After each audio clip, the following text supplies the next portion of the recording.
Well, hello, everybody. I'm Ed Parco. I'm here with Amy T. Meyer, and we are the hosts of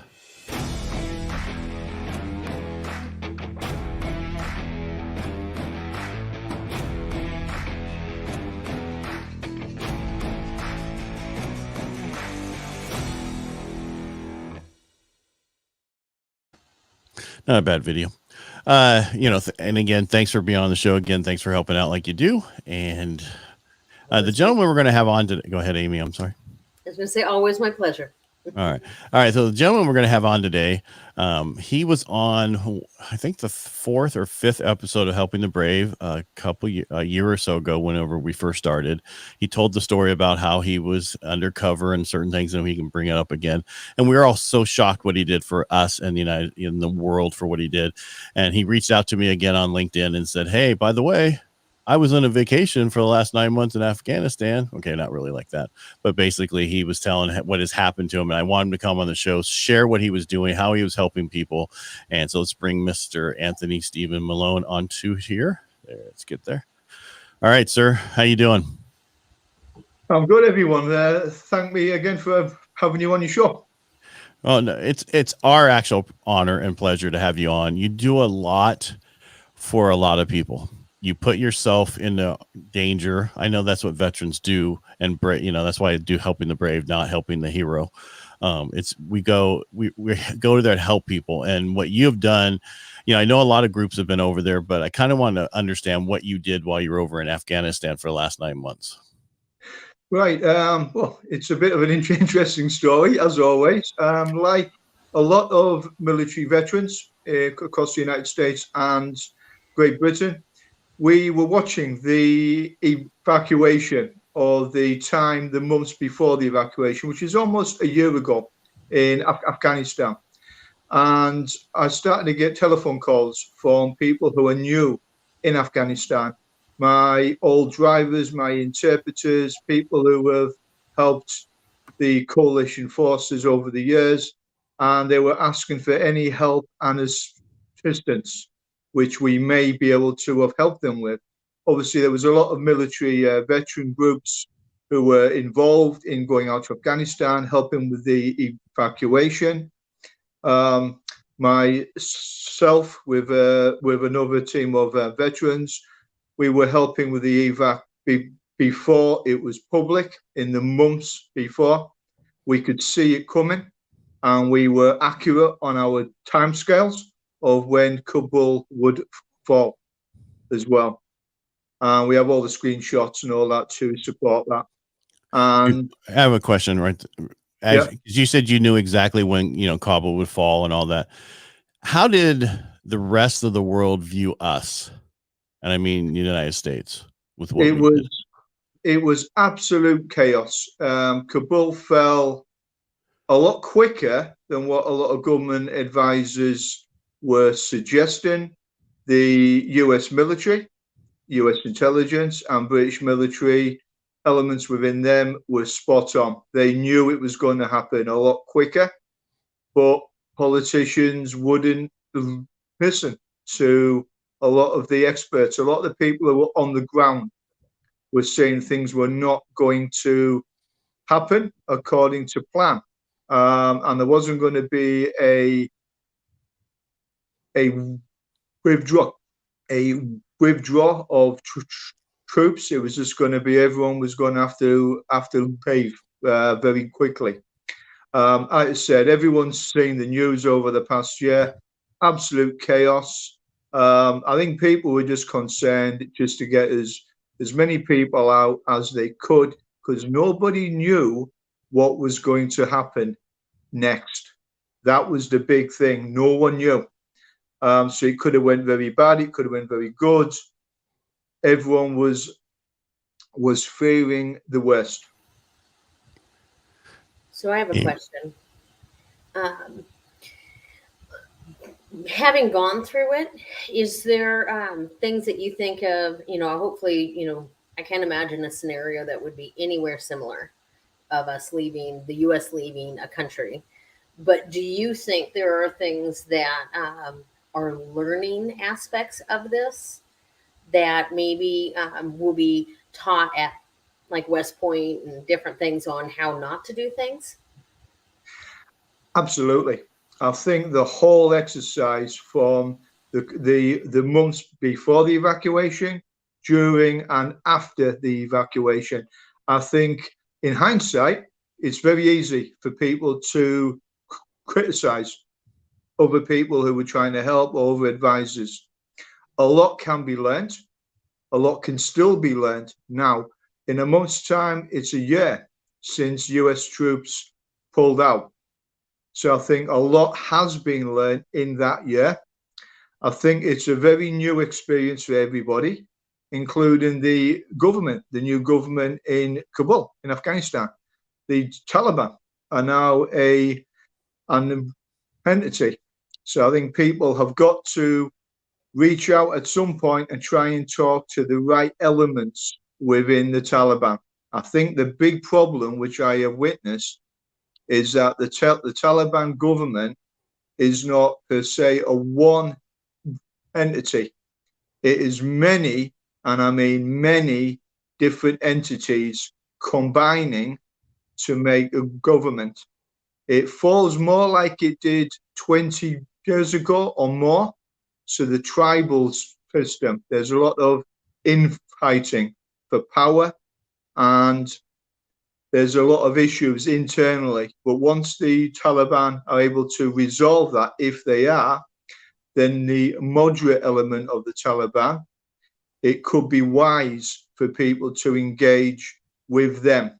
I think not engaging in some way would be a bad mistake. Everyone's going to have their point of view on that, but can we afford not to engage? That should be the question. All right, so let's go back to your what you did. So you saw the fallout was happening. When did you go into Afghanistan? I was actually in Kabul on the ground the beginning of October 2021. We went in via overland, via Uzbekistan. And so when did the fall happen? The fall happened a couple of weeks before that. Okay. And so how did you get in? Did you just commandeer a plane? How did you, I mean, it wasn't like they were just letting everybody back in the country, right? No, they weren't. It was very difficult, and a lot of people found it very difficult to get in at that point. We were quite fortunate. Between myself and my traveling companion, we have a joint 65 years experience in and out of Afghanistan. So we know the area pretty well. We were able to fly into Uzbekistan. Then we traveled overland into Afghanistan. We crossed the border from Uzbekistan into Afghanistan. We were met by the Taliban. They shook our hand, gave us an entry visa, and let us on our way on the drive down to Kabul, which took about 12 hours. All right. And then, so once you got there, what did you start doing? I'm going to get to what the whole story where you tell us what you did while you were there. Right. My objective in going there was only meant to be for a 2-month, maybe 3-month period of time. I was there to help with the evacuation, help get vulnerable people, families, and children out, and to assess the situation, what really is happening there. At that point, it was absolute chaos. A lot of people were trying to get out of Afghanistan, but there wasn't the aircraft available at the airport, and visas were not being issued. So people could leave Afghanistan, but they didn't have a host country to go to. And I believe that's still a problem at this moment in time. But like I said, we got there, and it was, well, the only way to describe it was chaos. No one really knew who was in charge, what was happening, different elements within the Taliban. Some of them were being okay, some of them were not. And a lot of people, right or wrong, in Kabul were in fear of their lives. because of some of the videos and the reports that were being shared on social media was scaring the hell out of everybody. I was on the ground in Kabul, and I never saw a lot of violence, but there was an undercurrent there. People were very scared. Amy? I don't want to keep talking myself.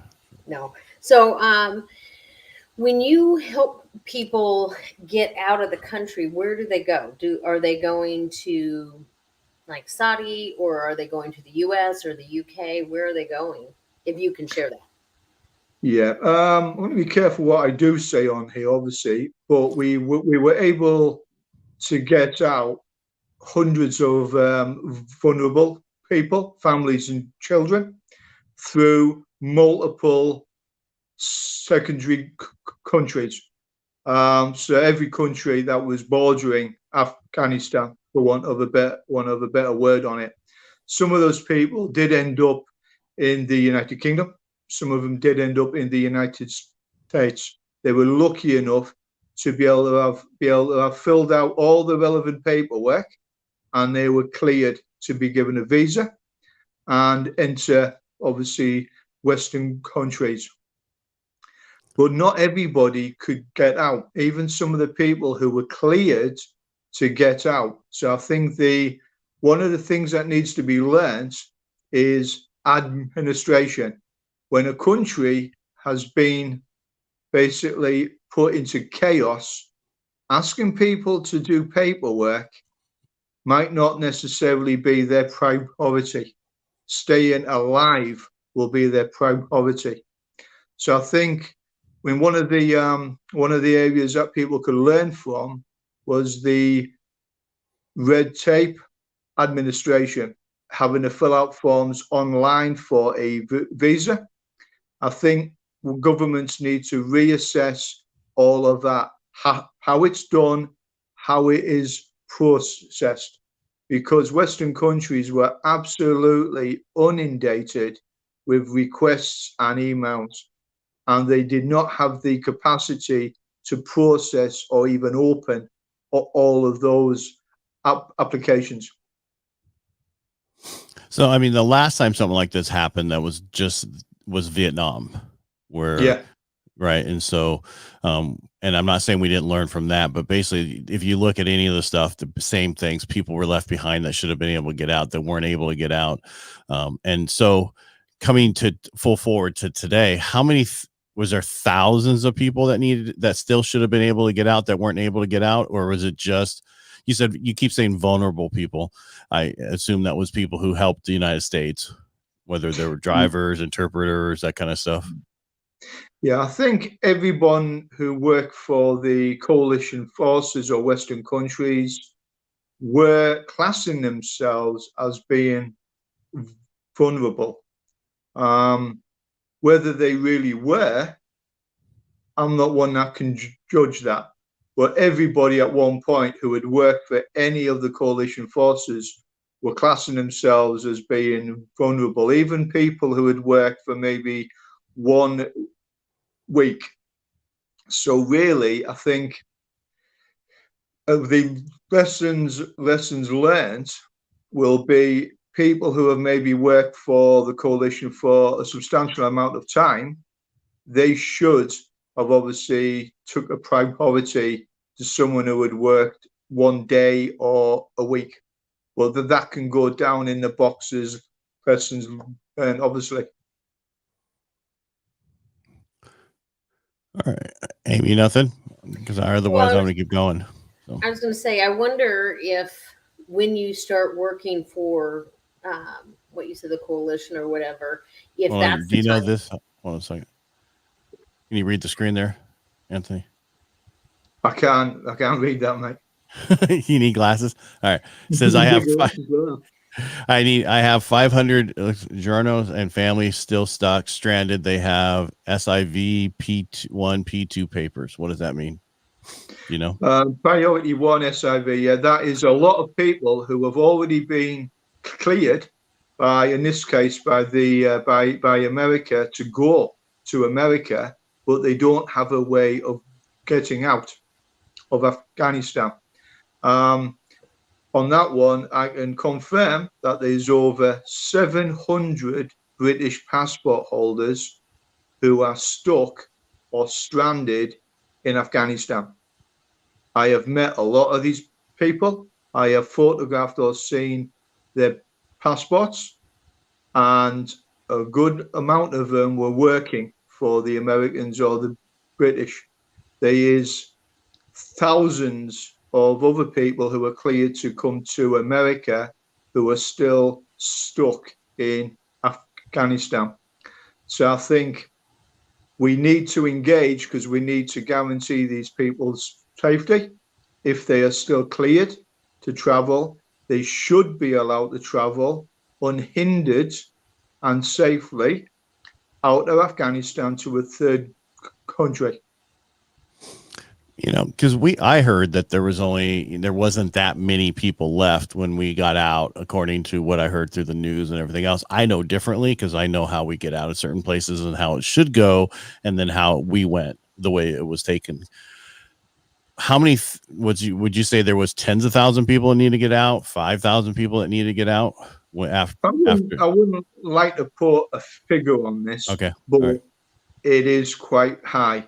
We went into a meeting to meet 2 or 3 British nationals. Turned out there was 74 just in that place. So you can imagine how many people are in hiding. Yeah. So it's a lot. That same gentleman was saying that waiting for the final e-visa paperwork from state, 324 days and counting. Yeah, I think one of the massive learning curves that both America and Britain and coalition forces have got to learn administration. They have got to get on top of it. They can't leave these people there. They have to get them cleared, vetted, and out. I think the vetted part, they need to check these people are who they really say they actually are. Because I have seen duplicate copies of applications, people trying to forge paperwork just to get out of Afghanistan. So I think people do need to be a little bit cautious of that as well. Wow. I mean, because everybody wants out if they don't like the new change in the government. And I'm not trying to knock what you just said. I'm just saying, but so people are going to try to anything and everything to get out. Right. Yeah. So they just won't. Yeah. And now you're talking about Taliban and how it's multiple tribes who make up the government. Right. So you can have one area who's nice or whatever and letting people where another area, they're not the same. Correct. Exactly. And I've seen that. That isn't something I've read. I've actually witnessed that. Yeah. Okay. I'm sorry. I keep reading the comments. Sorry. The same guys. There's no jobs, no food, no future, and then all the paperwork is cleared. So I guess they're talking about get all the paperwork cleared so people can get out. So while you were there and you were helping people get out, you did state that you were detained. I guess is a nice word to put it. This is where things got really interesting. How long were you there before that happened? We were there for 3 months on the ground in Kabul doing what we do. Then December the 13th, 2021, last year, myself and my colleague were viewing a house. That's all we were doing. We wanted to rent a property that was bigger than the apartment that we were actually in. And we were approached and asked what we were doing. We had all the relevant paperwork there. At that point, we had meetings with the new Taliban government. We had letters of introduction. We had signed letters of the Ministry of Commerce, other Taliban commanders, and we had all the relevant ID. We were then we were escorted very politely to a hotel. We had a cup of tea there. We then agreed to go to the intelligence headquarters to answer any other questions because we weren't doing anything wrong. We were being as transparent as we possibly could. Went to the Afghan intelligence headquarters in Kabul, put in a holding cell, and 6 months later, we were released. Wow. So so a lot of people might not know your history, but like I do. How did this compare to the 3 years in the prison you were in? It was difficult. These 6 months, I would say, were pretty much on par with the 3 years that I actually spent in prison when I was working in Afghanistan. These 6 months were very different in every way. They treat us fairly well, but everyone's got their own experience. Not everyone's name has been made public yet. I got a bit of a hard time at first because of my background, and they wanted to know what I was doing there. And I believe there might have been one or two rogue elements within the Taliban that were not following the rules, for want of a better word, because I was given a bit of an hard time when I first went in there. Now, what prison were you in originally years ago? And people who don't know his story and what we're talking about, he was undercover for the CIA and our generals, right?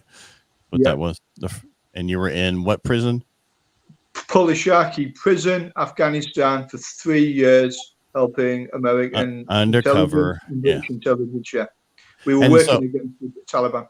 Right. So my question to you is, why would you go back there after you were there for 3 years in prison undercover? And I know why you're going there. I would just say that you would have maybe something on your head when they found out you were the guy who helped take down somebody in their country. Oh yeah, not an easy decision to actually make, but I had some Afghan friends on the ground. Their children and wives, they were in hiding. They were being hunted at this point by, could have been a rogue element within the Taliban.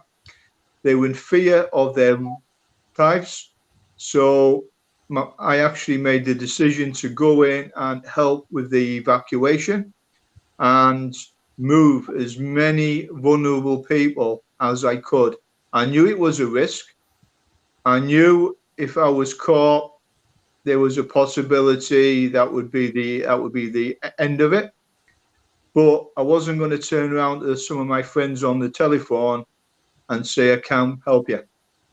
Being a military veteran, sometimes we move forward when we should move back.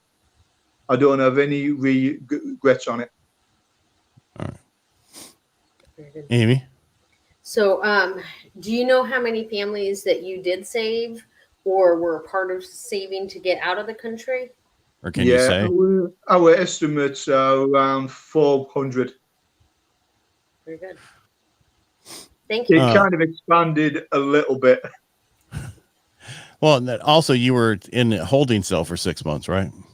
Yeah, I was in a holding cell, General Director of Intelligence. So I was interrogated there and held for 6 months, and they were wanting to know what I was doing, how I was doing it, and basically asking questions that a lot of the time never really made any sense because we weren't doing anything there wrong. They don't forget there was a amnesty which was announced by the Taliban, and they said that anyone could leave the country. So my question to the Taliban was, if there's an amnesty, why is there a problem with some people leaving? Which is obviously a educated question. Got a lot of different answers on that. And they were very interested in anyone who was being helped to leave the country who had worked in a senior position from either the former government, the police, or the military.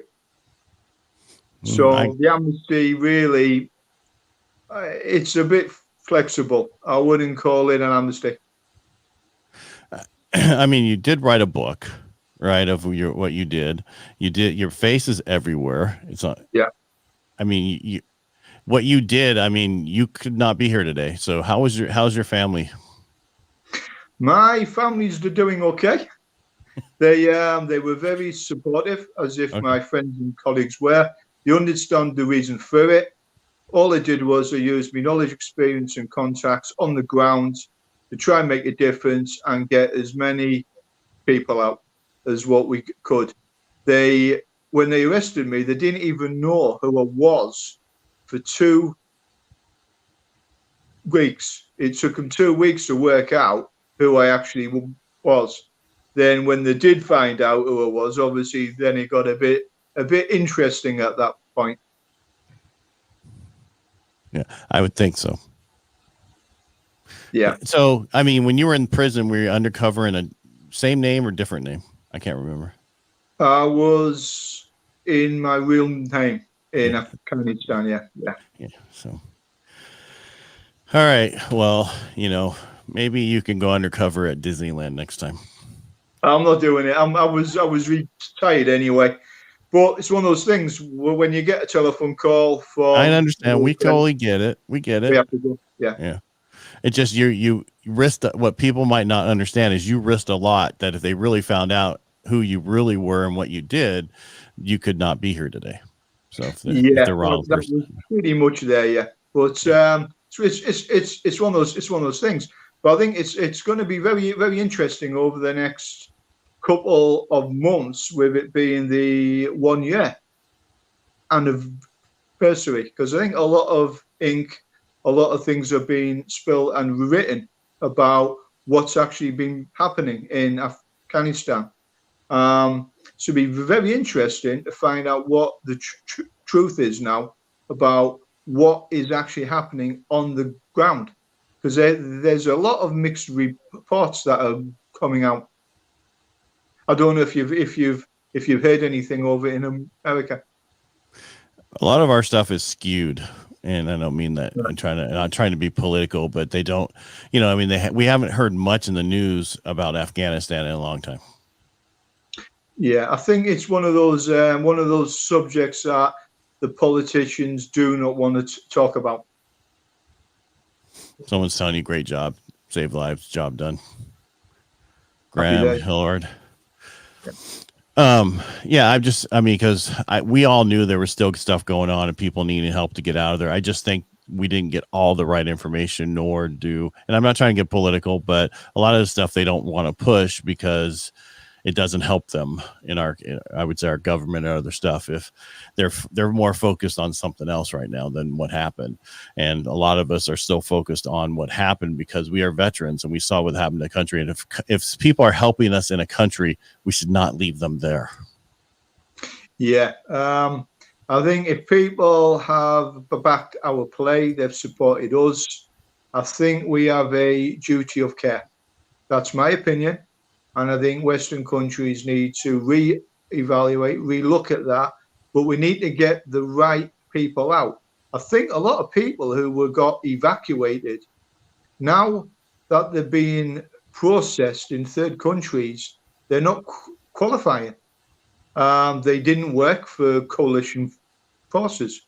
But it's very difficult because I think the average size of an Afghan family is 14, 15 individuals. It's a big one. So if you take out like 10 people who had worked for the coalition forces, you've got to move their families as well. That's where the numbers start expanding phenomenally. It's not like you can take out one guy or his wife and a couple of kids.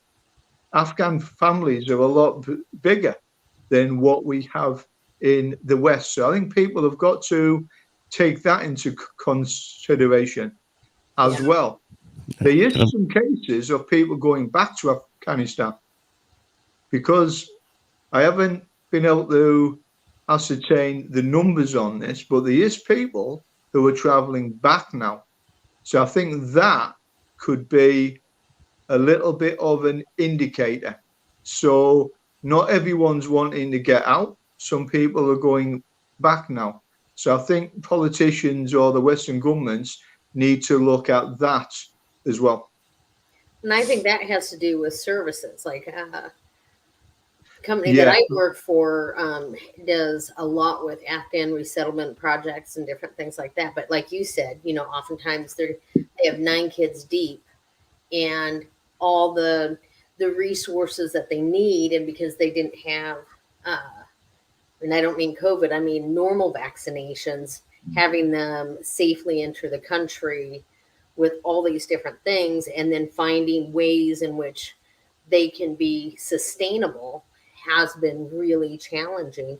And the families don't know English, and getting all sorts of different uh, resources around them so that they can get to a point of thriving, right? Because that's the not just surviving is the first goal, but then thriving in their new country is really complicated. And I yeah. It's it's going to take a long time, I think, to unpick everything that has actually happened in the past year. The evacuation. I think the Taliban could do a lot more to let people leave, and I think Western governments could do a lot more to secure the right people or the vulnerable people who want to leave. Um, Difficult situation because no one really wants to put their head on the chopping block and be seen publicly with the new government in Kabul. But to guarantee people's safety, I think a dialogue needs to open up with the right elements, though, within the Taliban. So that's the first big obstacle is finding the right people to talk to. Just because someone is a government minister now doesn't mean that they hold the power. It's a very unusual situation over there now. So how does people find out who's actually the people in charge then? That is the $1 million question. I got your answer with the. It's not easy. explained it. And I was also it's thinking gonna take a little bit Afghanistan of time, people right? need to learn TV if instead of 14 deep these days, if they learn have something else to do. Well, Amy, are yeah. you? Amy's stuck there. Amy, you So still there? what is the situation in America now? Has the evacuation ended? Is America still, or are they still getting people out? I haven't heard anything. You heard anything, Amy? Anybody getting out? So the only thing that I know about is in social services. Like, my husband was deployed at that time, and I have to be careful of the things that I share as well. And so he's back. And so, and because of the pandemic, we haven't had all the things on, I haven't been to all the briefings that I normally am at Joint Base Lewis McChord. And so I don't know about current things like that. I know more that we do. I want to say we just received another 750 families here locally that we're trying to do wraparound services for. And I want to say, like, the mission continues, and which was Lynn's nonprofit that he works with is doing a lot locally here. Travis Mannion's doing some, but we're doing way more down in Texas. And so, So we have a couple people. Sure. Yeah, we have this guy saying out of sight, out of mind, no planes, zip for weeks. So I think if somebody knows any additional information, please reach out to us so we can get that information out to people, and we can tell Anthony also what we know. Okay. Anthony, again, thank you for what you do and what you do for people in America. It's amazing what you do. Thank you. No problems at all. All I'm doing is the same as a lot of other veterans out there, both in America and the United Kingdom. Sometimes it takes a lot of vets to stand up to help put a few things right. I'm very proud to be one of those veterans. And I'm proud to know you, sir. I soldier. Me too. All right. Now, again, if you don't go anywhere, you two, while I'm saying goodbye. Again, I want to thank you for being on the show, Anthony. I want to thank everybody for doing comments, reaching out. And if you're watching this after the fact, please still make a comment, and we'll still reply to it. But please, if you like what we do here, just follow us and subscribe and share us. And again, thank you, both of you. Say bye, both of you. Stay safe, everybody.